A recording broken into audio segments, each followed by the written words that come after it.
नमस्कार, मैं अभिराज और आप देख रहे हैं सशक्त भारत न्यूज। बिहार विधानसभा चुनाव नजदीक आ चुका है और इस चुनाव को लेकर सभी पार्टियां सक्रिय हो चुकी हैं और सभी पार्टी के कार्यकर्ता और नेता भी सक्रिय हो चुके हैं। आपको बता दें कि इस चुनाव को लेकर सभी दलों के नेताओं के बीच में बैठक प्रतिदिन हो रहा है और काफी जोरों शोरों से बैठक जारी हो चुका है। हालांकि जितने भी दल के नेता है सबने अपनी अपनी सीटों को लेकर दावेदारी भी पेश कर दी है कि हम इतने सीटों से चुनाव लड़ेंगे तो हम इतने सीटों से चुनाव लड़ेंगे। हालांकि अभी तक किसी भी दल, चाहे वो महागठबंधन हो या फिर एनडीए हो, इन दोनों दलों के किसी भी नेता के, बड़े नेता की ओर से ये स्पष्टीकरण नहीं आया है कि कौन सी पार्टी कितने सीटों से चुनाव लड़ रही है।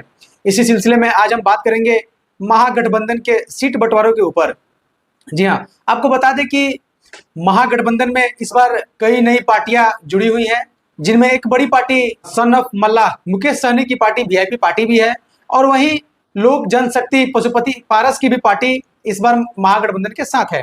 इसी सिलसिले में आज हम महागठबंधन के सीट बंटवारे के ऊपर बात करेंगे।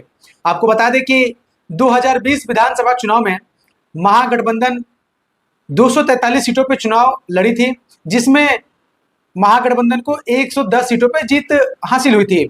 आपको बता दें कि महागठबंधन के एक बड़ी पार्टी जो बिहार की बहुत बड़ी पार्टी है, आरजेडी ने 2020 विधानसभा चुनाव में 144 सीटों पर चुनाव लड़ा था और उनको 75 सीटों पर जीत हासिल हुई थी।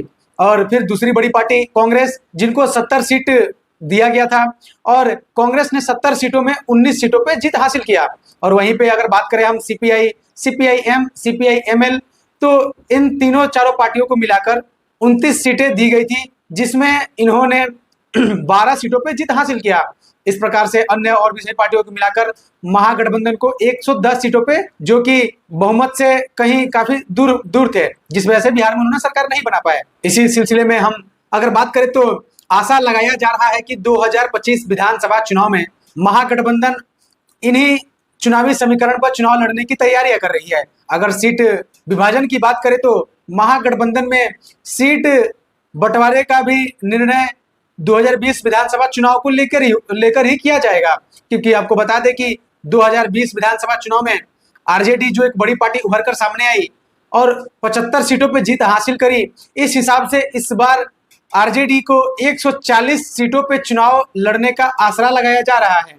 वहीं आपको बता दें कि कांग्रेस को 45 से 50 सीटें मिलने की संभावनाएं हैं। और इसी सिलसिले में आपको बताएं कि जो एक नई पार्टी सन ऑफ मल्लाह की पार्टी है, उनको 15 से 16 सीट ही मिलने की संभावनाएं देखी जा रही है। हालांकि सन ऑफ मल्लाह जो मुकेश सहनी को कहा जाता है, उनका दावा है कि इस बार बिहार विधानसभा चुनाव में वो 60 सीटों पर चुनाव लड़ेंगे और साथ ही साथ उप मुख्यमंत्री पद हेतु उन्होंने आरजेडी को उप मुख्यमंत्री पद हेतु भी कहा हुआ है।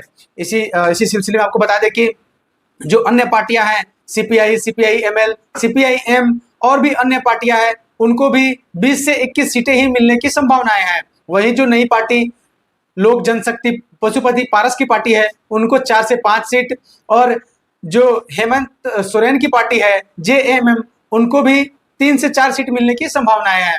ये जो आंकड़े हैं, ये एक संभावित आंकड़ा है जो महागठबंधन के छोटे बड़े कार्यकर्ताओं और नेताओं के बयान से अनुमान लगाए गए हैं।